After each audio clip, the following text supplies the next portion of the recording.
So it turns out there actually was a comic made for the Jaws movies. Let's talk about it. So this is an easy one. So the only comic that I could find associated with the Jaws franchise is this one single issue from 1978 that is an adaptation of the second Jaws film.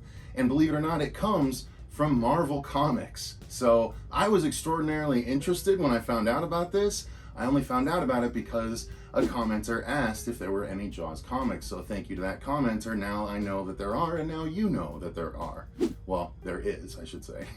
So let's talk about it. So to reiterate, this is a straight adaptation of the second Jaws film with a few key differences. For those that haven't seen the movie before, Jaws 2 continues the story of the Brody family and the rest of Amity Island after the brutal great white shark attacks from the first film. In the sequel, Chief Brody sees a dead man's underwater photograph and realizes another shark stalks Amity's waters. Meanwhile, the Brody children join a bunch of Michael's friends on a sailing trip for the day. Soon, the shark starts attacking the sailing group and Chief Brody has to once again step in to face down a terrifying man-eater. One main difference between the movie and the comic is the body count.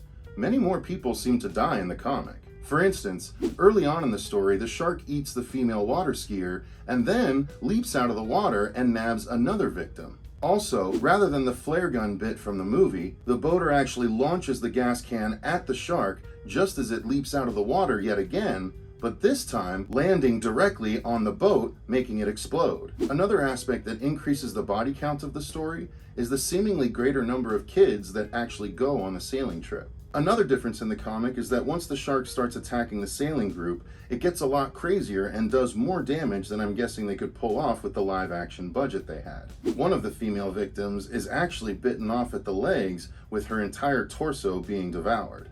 Another addition to the comic is when Brody gets to the group to help, he literally pulls Sean out of the water and has to battle the shark with an anchor hook just as the shark jumps on the boat like in the first movie. Ultimately, Sean is in the lifeboat with Brody when he electrocutes the shark to kill it at the end of the story. My one issue with the book is that the shark sometimes comes off silly looking, like he ends up having a Bruce Campbell chin in a couple of frames. So that's it. That is the only comic book that I've found associated with the Jaws franchise directly. I'm really glad that I ended up learning about it thanks to that commenter asking the question, and quite frankly, I'm glad to have it in my collection because it is different enough from the movie for me to justify it considering the higher body count. But that's going to do it for Jaws. I hope you guys enjoyed it. Thanks very much for watching and stay tuned for more Horror Icon coverage coming soon.